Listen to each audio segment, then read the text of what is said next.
Hi, I'm Dr. Stephen Comiskey, and I'm here to talk to you about what do we mean in Nurture when we say pedagogy is at the core of everything that we do. So, start off with when we talk about pedagogy at the core, what we are really talking about is any implementation, be it AI, interactive whiteboards, or any sort of technology. There are some principles that we do need to consider. So, for any implementation, we must critically evaluate this through the lens of a teacher. So, we must consider what are the benefits, what are the issues that might come about through the lens of a teacher in this implementation.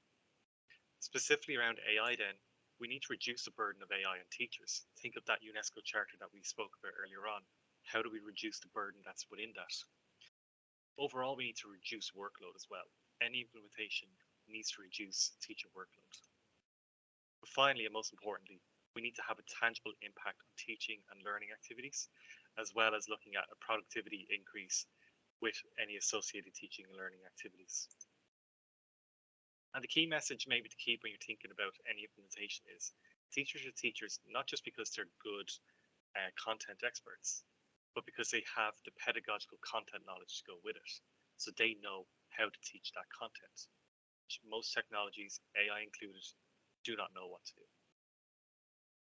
So when we talk about technology and pedagogy at Nurture, we look at a guardrail approach. So what we mean is technology must assist or enhance pedagogy.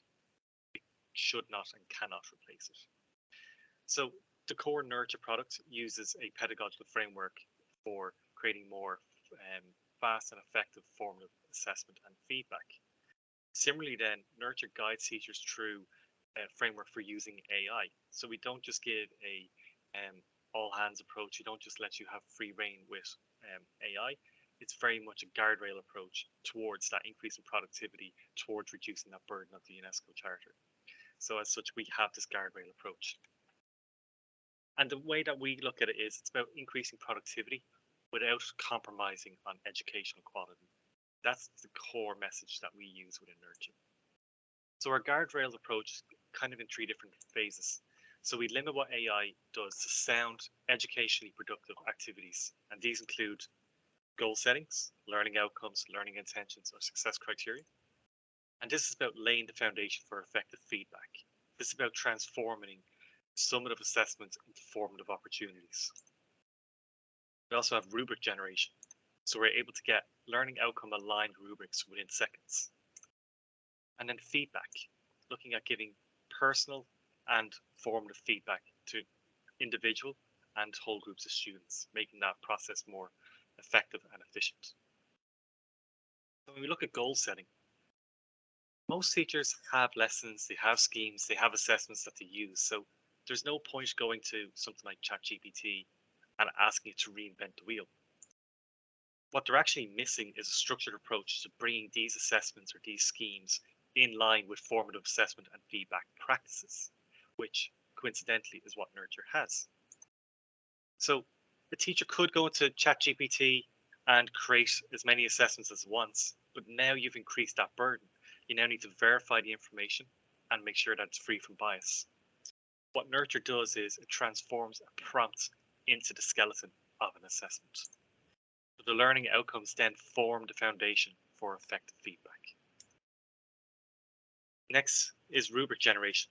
We can get high quality rubrics within seconds. These normally take anywhere from 30 to 90 minutes to create depending on the bands that you have, the number of criteria that you're assessing against. And Nurture can do this in seconds. We can use the learning outcomes to align the criteria and then put in the banding across it. Then we can look at personal feedback. So we can now give personal feedback instantly to each and every student. And often what we find is teachers say giving feedback is quite difficult, especially personal feedback.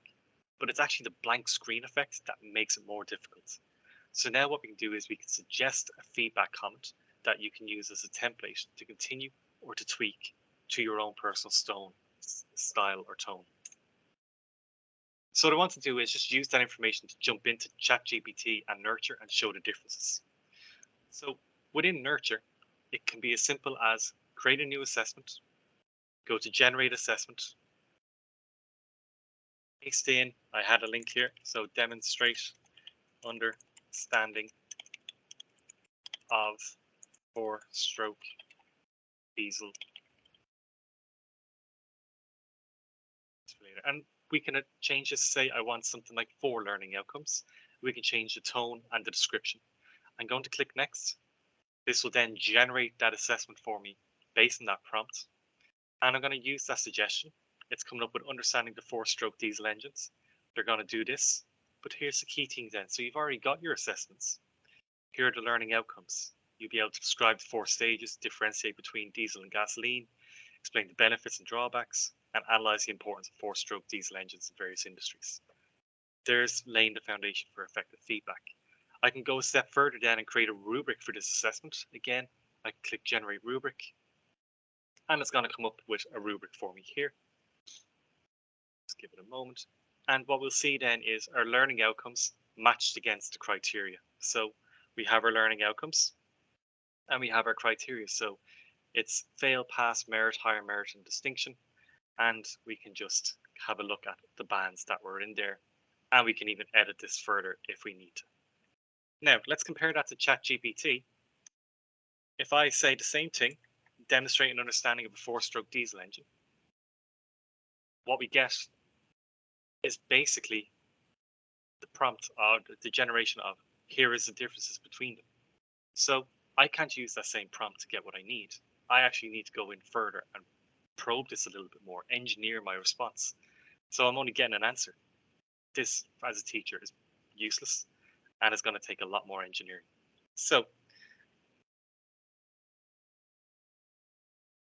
just to have some closing thoughts here for school leaders around what we've been speaking about.